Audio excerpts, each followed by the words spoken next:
കുഞ്ഞുങ്ങൾ പള്ളി വരാത്ത കാലല്ല.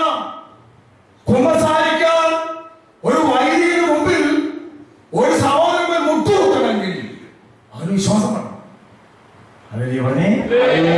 വൈദികന് യോഗ്യത കൊണ്ടല്ല, പൗരോഹിത്യത്തിലൂടെ തിരുസഭയിലൂടെ നൽകപ്പെട്ട പാപത്തെ കെട്ടുവാനും അരിക്കാനുമുള്ള യോഹന്നാൻ 20-23 വചനത്തിലെ ആ അഭിഷേകത്തിന് ബോധ്യമുള്ളവർക്ക് മാത്രമേ കുമ്പസാരിക്കാൻ പറ്റുള്ളൂ. അതുകൊണ്ടല്ലേ അൽഫോൻസാമ കുമ്പസാരിക്കായിരുന്നു. വിശുദ്ധർ കുമ്പസാരിക്കാത്ത ഏതെങ്കിലും വിശുദ്ധർ ഉണ്ടായിരുന്നോ?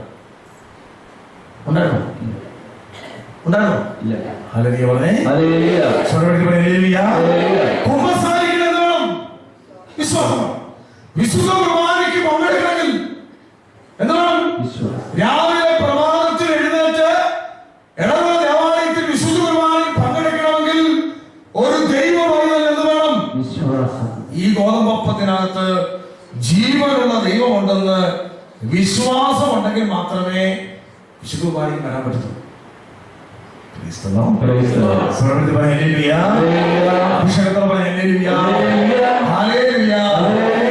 ലോകത്തിലെ ലോകപ്രശസ്തരായ പല സയന്റിസ്റ്റുകളും വിശ്വാസികളായിരുന്നു. ഇന്ന് യുവജനങ്ങൾക്ക് എനിക്ക് വിഷമമുണ്ട്. ഇന്ന് കുറെ പഠിത്തം പഠിക്കുമ്പോ ഡിഗ്രി കഴിഞ്ഞ് MBA ആയി കഴിയുമ്പോ ഒരു MSc ആയി കഴിയുമ്പോൾ ഒരു പഠനത്തിൽ PhD ആയി കഴിയുമ്പോ സമൂഹത്തെ പുച്ഛമാ, സഭയെ പുച്ഛമാ, കൂതാശയെ പുച്ഛമാ, അപ്പനെ പുച്ഛമാ, വചനത്തെ പുച്ഛമാ. ഞാനൊരു ചോദ്യം ചോദിക്കട്ടെ. കമ്പ്യൂട്ടർ കണ്ടുപിടിച്ച ചാൾസ് ബാബേജ് എന്ന് പറഞ്ഞ മനുഷ്യൻ വിശുദ്ധ ബൈബിളിൽ വിശ്വസിക്കുകയും ദിവസവും യേശുക്രിസ്തുവിന് മുമ്പിൽ മുട്ടുകുത്തി പ്രാർത്ഥിക്കുകയും ചെയ്ത മനുഷ്യരാണ് എത്ര യുവതിവാക്കന്മാർക്കറിയാം.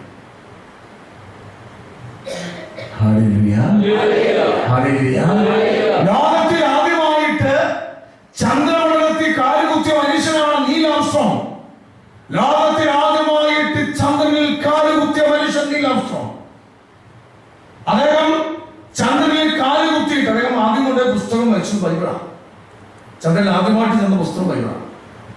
ചന്ദ്രനിൽ നിന്ന് ഇറങ്ങി തിരിച്ച് അമേരിക്ക വന്നപ്പോ അദ്ദേഹത്തെ കാണാനായിട്ട് ഇഷ്ടം പോലെ ആരാധന, പ്രത്യേകിച്ച് പെൺകുട്ടി. ഒരു ക്രിക്കറ്റ് താരത്തിനും ഒരു ഫുട്ബോൾ താരത്തിനും ഒരു സിനിമ ഹോളിവുഡ് താരത്തിനേക്കാളും വലിയ ഒരു ആരാധകരോ യുവാക്കളുടെ പ്രത്യേകിച്ച് ഈ ഇദ്ദേഹത്തിന്റെ ഷർട്ടൊന്ന് പിടിക്കാൻ, ഇദ്ദേഹത്തിന്റെ ആ കയ്യൊന്ന് പിടിക്കാൻ, ഒരു ഓട്ടോഗ്രാഫ് മേടിക്കാൻ സുന്ദരികളായ പെൺപിള്ളേർ. അദ്ദേഹത്തിന്റെ ഈ ചന്ദ്രനിൽ ഇറങ്ങിയിട്ട് ഇദ്ദേഹത്തിന്റെ ഒരു പ്രസംഗം കേൾക്കാൻ ആയിരക്കണക്കിന് ആൾക്കാരാണ്. അദ്ദേഹം എല്ലാ പ്രസംഗത്തിലും പറയുന്നൊരു കാര്യം, ഞാൻ ചന്ദ്രനെ കാലുകുത്തിയതല്ല ഏറ്റവും വലിയ അത്ഭുതം, മനുഷ്യൻ ചന്ദ്രനെ കാലുകുത്തിയതല്ല ഏറ്റവും വലിയ അത്ഭുതം, ഏറ്റവും വലിയ അത്ഭുതം ദൈവം തമ്പുരാൻ മനുഷ്യനായി ഈ മണ്ണിലൂടെ പിച്ച വെച്ച് നടന്നതാണ് ഏറ്റവും വലിയ അത്ഭുതം.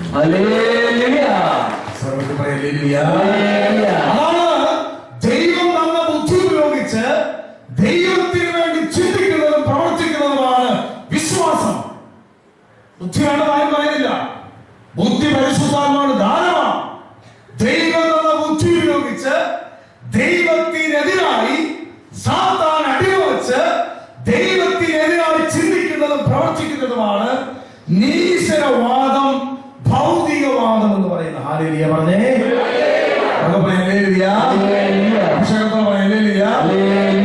ഞാന് ചിലരൊക്കെ പറയുന്നത്, ഞാൻ എനിക്ക് കുറച്ച് വിഷമമുള്ള കാര്യങ്ങളാണ് പറയുന്നത്. ചിലർ പറയുന്ന ഒരു കാര്യമുണ്ട്, ഉൽപ്പത്തിയുടെ പുസ്തകം 1-ാം അധ്യായം 15 വരെയുള്ളത് ഒരു കഥയാണെന്ന് പറയുന്നുണ്ട്. അങ്ങനെ ആരെങ്കിലും പറഞ്ഞാൽ നിങ്ങളത് കേൾക്കണമെന്നില്ല. എനിക്ക് പക്ഷെ വിഷമമുണ്ടായ ചില പ്രസംഗങ്ങളൊക്കെ കേട്ടു. അപ്പൊ ഞാൻ അതേക്കുറിച്ച് പ്രാർത്ഥിച്ചു, കർത്താവേ ഇതെന്താ. ആദ്യത്തെ വെളിപ്പെടുത്തലിലായിരുന്നു ഉൽപ്പത്തിയുടെ പുസ്തകം കഥയാണെങ്കിൽ 3-ാം അധ്യായം 15-ാം വാക്യത്തില് ഗാഡിലിപ്പ മാതാവ് എങ്ങനെയാ പറയണേ, നരകസർപ്പത്തിന്റെ തല തകർത്തണം. അത് പോട്ടെ, മാതാവ് പ്രത്യക്ഷപ്പെട്ടായി. ഉൽപ്പത്തിയുടെ പുസ്തകം 8-ാം അധ്യായത്തിലെ സംഭവം നോഹയുടെ ജലപ്രളയം. ചിലർ പറയുന്നത് 15 അധ്യായം വരെ കഥയാണ്. അങ്ങനെയുള്ള വ്യക്തികളുടെ ചോദ്യത്തിന് മറുപടി പരിശുദ്ധമാണ്. എന്ന് പറയുന്നത് ശ്രദ്ധിക്കണം. നോഹയുടെ കാലഘട്ടത്തിൽ ജലപ്രളയം. നോഹയോടും മക്കളോടും പറഞ്ഞു പെട്ടകം പണിയണം. പെട്ടകം എവിടെ പണിയണം? കുന്നിന്റെ മണ്ടേ പണിയണം. ഞാൻ ചോദിച്ചിട്ട് ഉറങ്ങരുത് കേട്ടോ. വചനം കേൾക്കുമ്പോ ഉറങ്ങുന്നതിന്റെ പേര് പറയുന്നത് കർത്താവിൽ നിദ്ര പ്രാപിച്ചു. അച്ഛൻ പുറകിൽ ഇരിപ്പുണ്ട്, ഇപ്പം തന്നെയാണ്. ഒരിക്കലും ഓർമ്മത്തില്ല. Praise the Lord. യേശുവേ നന്ദി. ഉറക്കെ പറയാം ഹല്ലേലൂയ. സാധാരണ തമാശ പറയാൻ പാടില്ലെന്നോ. ഞാനിപ്പോ ഒരു തമാശ പറയാറില്ല. കാരണം തമാശ പറഞ്ഞിട്ട് ഒരു ആത്മാവും രക്ഷപ്പെട്ടിട്ടില്ല. വചനം പറഞ്ഞു തന്നെ ആത്മാവ്. കോമഡി ഷോ നടത്തിയിട്ട് ഏതെങ്കിലും വിശ്വാസം വിട്ടുപോയിട്ടുണ്ടോ? നിങ്ങൾക്ക് തമാശ കേൾക്കാനുണ്ടെങ്കിൽ നിങ്ങൾ കലാമോണിയെ കൊടുത്ത് പ്രോത്സാഹിപ്പിച്ചാൽ മതി. ഞാൻ ദൈവോധന സീരിയസ് ആണ്. ഞാൻ ചുമ്മാ പറഞ്ഞോളൂ. ഹല്ലേലൂയ പറഞ്ഞേ. അഭിഷേകത്തെ പറഞ്ഞ ഹല്ലേലൂയ. അതായത് നോഹയുടെ കാലഘട്ടത്തിൽ പെട്ടകം പണിയുന്നു. പെട്ടകം കുന്നിന്റെ മണ്ടേ പണിയുന്നു. നോഹയും മക്കളും പറഞ്ഞു ജലപ്രളയം ഉണ്ടാവുമ്പോ പെട്ടകം പണി. ഇപ്പൊ നോഹയും മക്കളും ഇത് പറഞ്ഞപ്പോ ജനം എന്നാ പറഞ്ഞു? വട്ട.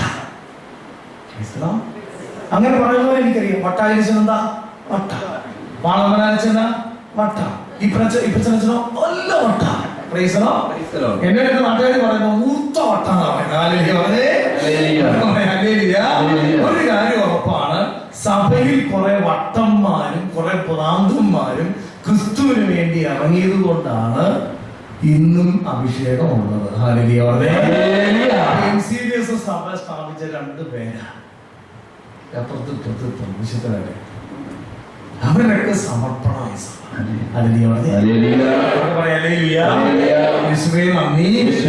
ദൈവം ഈ കാലഘട്ടത്തിൽ ദൈവം ഇതുപോലെ വട്ടങ്ങളും വചനകൂടാരങ്ങള് ഈ സ്ഥലത്ത് വല്ലപ്പള്ളി എന്നുള്ള സ്ഥലത്ത് പ്രത്യേകിച്ച് പ്രൊട്ടക്ഷൻ ഗ്രൂപ്പിന്റെ കേന്ദ്രം. ഇവിടെ ഒരു അസാധാരണ കൃപ വേണം. ഇവിടെ ഞാൻ കേട്ടത്. ദൈവം ഒരുക്കുന്ന ദൈവത്തിന്റെ വചനം കേൾക്കാനും കൂദാശകളിൽ പങ്കെടുക്കാനും കുമ്പസാരിച്ച് പാപമോചനം കിട്ടി യോഗ്യതയോടെ പരിശുദ്ധ കുർബാന സ്വീകരിച്ച് ദൈവത്തിന്റെ കൃപാവരങ്ങൾ നിറയപ്പെടാൻ വേണ്ടിയാണ് ദൈവം ഒരു ദേശത്ത് ഒരു ആലയം തുറക്കുന്നത്. ദൈവം ഒരു ആലയം ഞാൻ ചോദിച്ചോട്ടെ. ഇപ്പൊ ഒരാൾ തീരുമാനിക്കുക, അന്ന് ഒരു കാര്യം ഒരു കെട്ടിടം കൊണ്ട് പണിത് ആള് തട്ടുന്നത് വരത്തില്ല. അങ്ങനെ പണിത കെട്ടിടമെല്ലാം ആളില്ലാതെ ഇപ്പം ഈച്ചടിച്ചിരിക്കണം.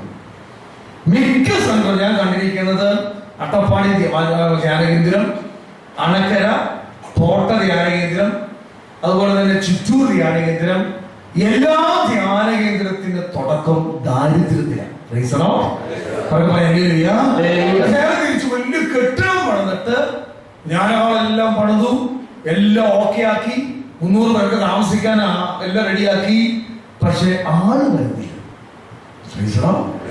ദൈവം തെരഞ്ഞെടുത്ത സ്ഥലമുണ്ട്.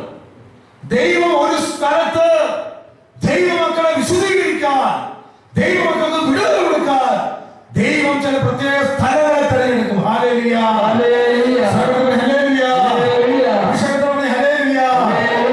നോഹയോട് ദൈവം പറഞ്ഞു. നോഹയോട് പറഞ്ഞപ്പോ ജനം മുഴുവൻ അവിശ്വസിക്കുക.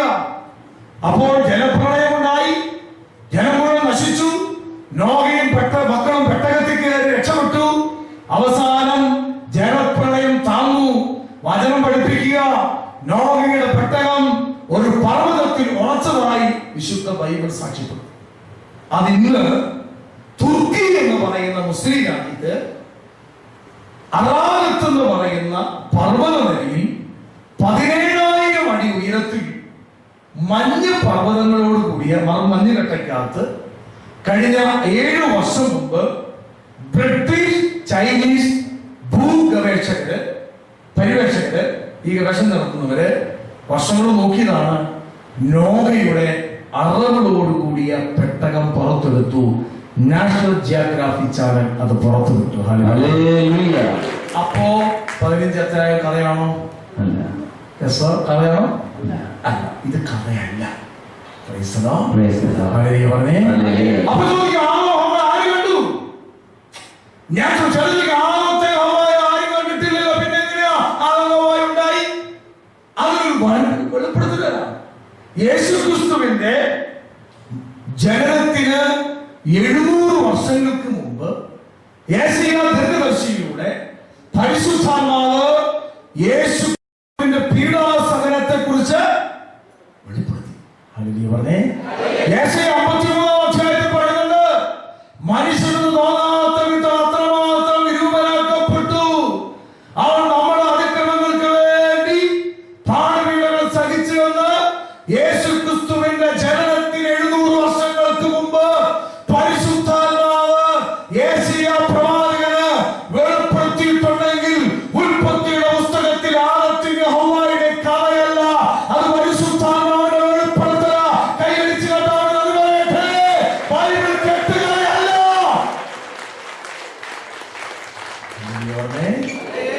ഹല്ലേലൂയ. അഭിഷേകത്തോടെ പറഞ്ഞു ഹല്ലേലൂയ, ഹല്ലേലൂയ. ആ ബൈബിൾ ചുമ്മാ ഒരു പുസ്തകം എടുക്കുന്നവർ എടുക്കരുത്. കത്തോലിക്ക സഭയിലെ വിശുദ്ധ ജെറോം പുണ്യവാളൻ പറയുന്നത്, ദിവ്യകാരുണ്യത്തെ ബഹുമാനിക്കുന്ന പോലെ തന്നെ വേണം. എന്തിനെ ബഹുമാനിക്കാൻ? ഞാൻ എൻ്റെ വീട്ടിൽ ബൈബിൾ വെച്ചിട്ട് അത്ര കുഞ്ഞുങ്ങളെ കൽപ്പിക്കാൻ എടുക്കത്തില്ല. ചിലര് ബൈബിളിനകത്ത് പുസ്തകം, പൈസ, പ്രേമലേഖ എല്ലാം അടിച്ചു അത് തുറക്കത്തില്ല. ബൈബിൾ പൂജ്യമായിട്ട് കാണണം. വത്തിക്കാൻ കൗൺസില് 21 ഡിഗ്രിയില് സഭയില് വത്തിക്കാൻ കൗൺസിൽ എഴുതി വെച്ചിരിക്കുകയാണ്, ദിവ്യകാരുണ്യത്തെ വണങ്ങുന്നത് പോലെ തന്നെ വേണം വിശുദ്ധ ബൈബിളിനെ നമ്മൾ ബഹുമാനിക്കാൻ. ഹല്ലേലൂയ പറഞ്ഞേ. അത്ര ബഹുമാനിക്കണം. കാരണം വചനം ജീവനാണ്. ഹല്ലേലൂയ പറഞ്ഞേ. അഭിഷേകത്തോടെ പറഞ്ഞേ ഹല്ലേലൂയ. യേശുവേ നന്ദി, യേശുവേ ആരാധന. Hallelujah, hallelujah, hallelujah. ദൈവമക്കളെ, ഞാൻ പറഞ്ഞു വന്നത്, മനുഷ്യന്റെ ബുദ്ധിയെ സാത്താനികളെ കെട്ടും. ദൈവമില്ല, യേശുക്രിസ്തു ഇല്ല, അവൻ പ്രവാചകനാണ്, ഇതൊക്കെ ഒരു കഥയാണ്, അവൻ ഏക രക്ഷകനൊന്നല്ല. അതൊക്കെ പലരും പറയും. മക്കളെ, പലരും പറയും, നിങ്ങൾ കേൾക്കരുത്. യേശുവിന്റെ വചനം പറയും, നിങ്ങൾ വിശ്വസിക്കണം. ഹല്ലേലൂയ. സത്യമാണ്, ആദ്യം അന്ത്യമാണ്, അതിന് മാറ്റമില്ല. അപ്പത്തെ മർക്കോസ് 13:31, ആകാശവും ഭൂമിയും മാറിയാലും പരിശുദ്ധ വചനത്തിന് മാറ്റമില്ല. അങ്ങനെ കണ്ണും കുട്ടി വിശ്വസിക്ക്, വേറെ ഒന്നിനും നിങ്ങൾ വിശ്വസിക്കണ്ട.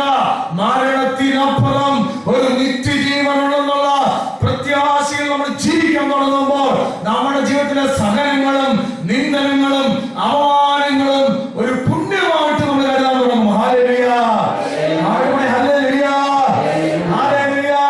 ക്രിസ്തുവിന്റെ നാമത്തെ പ്രതി നിങ്ങൾ നിന്ദിക്കപ്പെട്ടാൽ നിങ്ങൾ തുള്ളിച്ചാടാൻ പറയുന്നത്. ഈ വചനകൂടാരത്തിൽ വന്നിരുന്ന് പ്രാർത്ഥിക്കുമ്പോഴും ഈ ഇരുവഴി കഷ്ടപ്പെടുമ്പോഴും ദൈവത്തെ ആരാധിക്കുമ്പോഴും മറ്റുള്ളവരെ വിമർശിക്കുന്നത് ഒരു പുണ്യ കിരീടമായിട്ട് എടുക്കണം, ഒരു നല്ല പൊക്കയായിട്ട് എടുക്കണം. അങ്ങനെ ദൈവത്തെ ആരാധിക്കണം. കാരണം ജ്ഞാനത്തിന്റെ പുസ്തകത്തിൽ പറയാ, നമ്മൾ നിന്ദിക്കപ്പെട്ടവരും നമ്മൾ അപമാനിക്കുന്നവരും ഇന്ന് ദൈവസന്നിധിയിൽ ഉള്ളതായിട്ട് ജ്ഞാനത്തിന്റെ പുസ്തകമുണ്ട്. നമ്മൾ മോക്ഷന്മാരായി അവരൊന്നും കൊള്ളത്തില്ലെന്ന് പറഞ്ഞവര് ദൈവസന്നിധി വിലയുള്ളവരായി കത്തോലിക്ക സഭയുടെ വിശുദ്ധത നോക്കിക്കേ. വേലക്കാട്ടിലൂടെ വിശുദ്ധന്മാര് ജീവിച്ചിരുന്ന കാലത്ത് മദർ തെരേസ, ജോൺ പോൾ മാർപ്പാപ്പയെ പോലുള്ള കുറച്ചു പേർക്ക് മാത്രം അവസാനകാലത്ത് വലിയ കുഴപ്പമില്ല. എന്നാൽ ഒരു 90% വിശുദ്ധർക്കും കല്യാണം ആണോ? ആണോ? ഹല്ലേലൂയ പറഞ്ഞേ. അവർക്ക് ഹല്ലേലൂയ, ഹല്ലേലൂയ, ഹല്ലേലൂയ. അവരുടെ ലക്ഷ്യം സ്വർഗ്ഗമാണ്. അവരുടെ വിശ്വാസം യേശുവിലാ. മറ്റൊന്നിനും വിശ്വസിക്കുന്നില്ല, മറ്റൊന്നിനും നോക്കുന്നില്ല. യേശുവിൽ മാത്രം പ്രത്യാശ വെച്ചുകൊണ്ട് അവന്റെ ജീവിതത്തെ നിത്യജീവൻ അവൻ ദാനം ചെയ്ത, അവൻ സമ്മാനിച്ച കുരിശു മരണത്തിലൂടെ മനുഷ്യകുലത്തിന് ദാനം ചെയ്ത യേശു തന്ന നിത്യജീവനെ മാത്രം ലക്ഷ്യമാക്കി ജീവിച്ചതുകൊണ്ട് അവരുടെ ജീവിതം പ്രധാനം നിന്നത്. Hallelujah, hallelujah. അഭിഷേകത്തോടെ പറഞ്ഞ ഹല്ലേലൂയ. യേശുവേ നന്ദി, ഹല്ലേലൂയ. അതുകൊണ്ട് നമ്മള് എന്തിനെ കാണണം? യേശുവിനെ കാണണം. Praise the Lord. നമ്മള് കെട്ടിപ്പിടിച്ച യേശുവിനെ, യേശുവിന് വേണ്ടി അവർക്ക് ജീവിച്ചേ, യേശുവിന് വേണ്ടി അവരുടെ ജീവിതം മാറ്റിവെച്ചേ. ദൈവം നിങ്ങളെയും നിങ്ങളുടെ തലമുറകളെയും അനുഗ്രഹിക്കും. Hallelujah, hallelujah. യേശുവേ നന്ദി, പരിശുദ്ധാത്മാവേ നന്ദി. നമുക്കൊരിക്കൽ കൂടെ എഴുന്നേറ്റ് നിൽക്കാം. ഈ സമയം അടയാളമാണ്, ഇതിന് അടയാളം എന്ന് വെച്ചാൽ പ്രഥമ ശുശ്രൂഷ ഇനിയിപ്പോ സ്റ്റോപ്പ് ചെയ്യും. Correct 10 minute. നമ്മൾ വൈസമാശത്തിൽ 5-10 മിനിറ്റ് ഒരു ആരാധന ആസ്വദിപ്പിച്ച ശേഷം നമ്മൾ തുടർന്ന് അച്ഛൻ പരിശുദ്ധ ആരാധനയിലേക്ക് നമുക്ക് കിടക്കണം. പരിശ്രമം കഴിഞ്ഞിരിക്കാം. ഹല്ലേലൂയ പറഞ്ഞേ.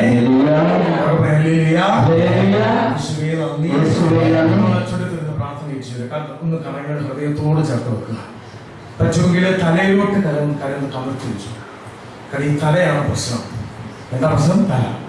തലക്കാരമാണ് ഏറ്റവും വലിയ പ്രശ്നം. തലയാണ് നമ്മുടെ ബുദ്ധി. പ്രൈസറോ ഈ തലയെ ദൈവത്തിന് അടിയറ വെച്ചാൽ രക്ഷപ്പെടും. കണ്ണടച്ചു പിടിച്ചു.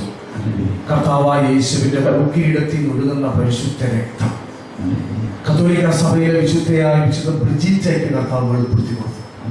മുൾക്കിരീടത്തിൽ 72 മുള്ളുകളുണ്ട്. അത് 2 മുള്ള് അവന്റെ തലച്ചോറ് കുത്തിക്കേറി. മനുഷ്യൻ കുത്തി കൊണ്ട് ചെയ്യുന്ന പാപത്തിന് പരിഹാരം. കർത്താവെ വിശ്വസിക്കാനുള്ള അഭിഷേകം നൽകണമേ. കുറച്ചേരം പ്രാർത്ഥിക്കാനുണ്ടോ? കർത്താവായ യേശുവേ, കാൽവരി കുരിശിന്റെ പരിശുദ്ധമായ രക്തത്താൽ എന്റെ ബുദ്ധിയെയും ആത്മാവിനെയും ഹൃദയത്തെയും ഏറ്റെടുക്കണമേ. മുൾക്കിരീടത്തിനൊഴുകിയ പരിശുദ്ധ ചോരയാൽ എന്റെ ബുദ്ധിയെ കഴുകണമേ, ശുദ്ധീകരിക്കണമേ. ബുദ്ധിയിലുള്ള ദൈവവചനത്തിന് വിരുദ്ധമായിട്ടുള്ള എല്ലാ കാര്യങ്ങളും യേശുവിന്റെ രക്തത്താൽ നിർവീര്യമാക്കണമേ, നിർവീര്യമാക്കണമേ.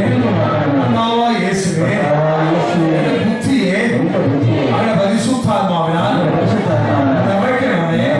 പരിശുദ്ധാത്മാവായ ദൈവമേ, എന്റെ ബുദ്ധിയെയും എന്റെ ആത്മാവിനെയും എന്റെ ശരീരത്തെയും എന്റെ മനസ്സിനെയും അങ്ങ് ഏറ്റെടുക്കണമേ. പരിശുദ്ധാത്മാവേ, എന്നെ നിയന്ത്രിക്കണമേ. Hallelujah, hallelujah, hallelujah. ഈ സമയത്ത് 2 കരങ്ങൾ ഉയർത്തിക്കൊണ്ടിരിക്കും. എത്രമാത്രം ഉയർത്തും, അത് കീഴടങ്ങുന്നതിന്റെ അടയാളം. ഞാൻ കരങ്ങൾ എത്രമാത്രം ഉയർത്തും അത്രമാത്രം ഞാൻ യേശുവിനെ അടിയറ വയ്ക്കുക. 2 കരങ്ങൾ ഉയർത്തിപ്പിടിച്ച് കർത്താവിന്റെ പരിശുദ്ധ ചോര ഈശോ നമുക്ക് വേണ്ടി 28,430 തുള്ളി രക്തമാകുന്നത് വിശുദ്ധ ബ്രിജിറ്റെ കർത്താവ് വെളിപ്പെടുത്തി. 5,686 അടി അവനേറ്റു. 1000-ഓളം ആഴമേറിയ മുറിവുണ്ടായി. അവന്റെ ശരീരത്തിൽ അസ്ഥികൾ എണ്ണാവുന്ന വിധത്തിലാണ്. പ്രിയപ്പെട്ടവരെ, യേശുവിന്റെ പരിശുദ്ധ ചോര അത് ഭൂമിയിലുണ്ട്. ആ രക്തത്താൽ നമ്മളെ കഴുകപ്പെടാൻ പോവുക. ഈ നോമ്പ് മാസം പ്രത്യേകിച്ച് ലോകം മുഴുവൻ കരുണയുടെ വർഷം പ്രഖ്യാപിക്കപ്പെട്ടിരിക്കുന്ന ഈ വർഷത്തിന് കരുണയുടെ അഭിഷേകം ഒഴുകാൻ പോവുക. ഈശോ പറയുക, ഈ ലോകത്തിലെ ഏറ്റവും വലിയ കഠിനപാപിയാണ് ഞാൻ സ്നേഹിക്കുന്നത്. എന്റെ തിരുവിതാവിന്റെ രക്തത്താൽ അവരെ കഴുകപ്പെടണം. കരങ്ങൾ ഉയർത്തിപ്പിടിക്കണം. കരങ്ങൾ ഉയർത്തിപ്പിടിച്ച് കർത്താവേ കരുണയായിരിക്കണമേ എന്ന് പ്രാർത്ഥിക്കട്ടെ. Hallelujah, hallelujah, hallelujah. യേശുവിന്റെ തിരുച്ചോര യേശുവിന്റെ പരിശുദ്ധ രക്തം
കണ്ണടച്ച് പിടിച്ച് തീരുമാനം എടുക്കണം.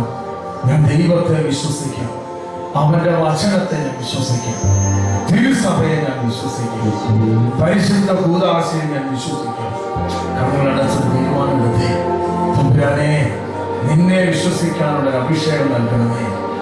പരിശുദ്ധ അമ്മേ, ദൈവമാതാവേ, പ്രാർത്ഥിക്കണമേ. അപ്പസ്തലന്മാരെ, രക്തസാക്ഷികളെ, വേദപാരംഗതരെ, സഭാപിതാക്കന്മാരെ, ഞങ്ങളുടെ പിതാവായ തോമസ് ലീഹായെ, സകല കറിയില്ലാത്ത കുഞ്ഞി പൈതകളെ, വിശ്വാസത്തിന് വേണ്ടി ജീവിതം സമർപ്പിച്ചവരെ, വിശ്വാസത്തിന് വേണ്ടി ജീവിതം മാറ്റിവെച്ചവരെ, വിശ്വാസത്തിന് വേണ്ടി ഈ മണ്ണിൽ തങ്ങളെ രക്തമൊഴുക്കിയവരെ, ഞങ്ങൾക്ക് വേണ്ടി പ്രാർത്ഥിക്കണമേ. ഒരു നിമിഷം കണ്ണടച്ചു പിടിച്ച് ഒറ്റ കാര്യത്തിൽ കണ്ണടച്ച് കാര്യങ്ങൾ കൂട്ടിപ്പിടിക്കണം. കണ്ണടച്ച് ഒറ്റ കാര്യം, ഒന്ന് നല്ല മരണത്തിന് വേണ്ടി നമ്മൾ പ്രാർത്ഥിച്ചേ. എല്ലാവരും പ്രാർത്ഥിച്ചു, നല്ല മരണം. അതൊന്നും പ്രാർത്ഥിക്കണം, നല്ല മരണം. 2, നിലനിൽപ്പിന്റെ അഭിഷേകം. ഇപ്പോൾ നീ നിലനിൽപ്പിൽ കിട്ടണം. 3, ഈശോയ്ക്ക് വേണ്ടി ശുശ്രൂഷിക്കാനുള്ള അഭിഷേകം. 3 കാര്യമല്ല, ഒന്ന് ചോദിക്കരുത്. ആദ്യം അവിടുത്തെ രാജ്യവും നീതി അന്വേഷിക്കട്ടെ, നമുക്കെല്ലാം കൂട്ടിച്ചേർക്കപ്പെടും. എങ്കിൽ കൂടെ പരിശുദ്ധ അമ്മയുടെ വിമല ഹൃദയത്തിൽ ഇന്നത്തെ ക്ലാസ്സുകളെല്ലാം സമർപ്പിച്ച് മത്തായി 13:23 നല്ല നിലത്ത് വീണ വിത്ത് 100 മീനും 60 മീനും ഫലമുണ്ടാകട്ടെ. അമ്മ മാതാവെ, സാത്താൻ ഒരിക്കലും വചനത്തെ കുത്തിക്കൊണ്ടുപോകാൻ അനുവദിക്കണമേ. ചേർന്ന് പ്രാർത്ഥിക്കാം. അമ്മയുടെ വിമല ഹൃദയത്തിൽ സമർപ്പിച്ച് ദൈവകൃപ നിറഞ്ഞ മറിയമേ സ്വസ്തി.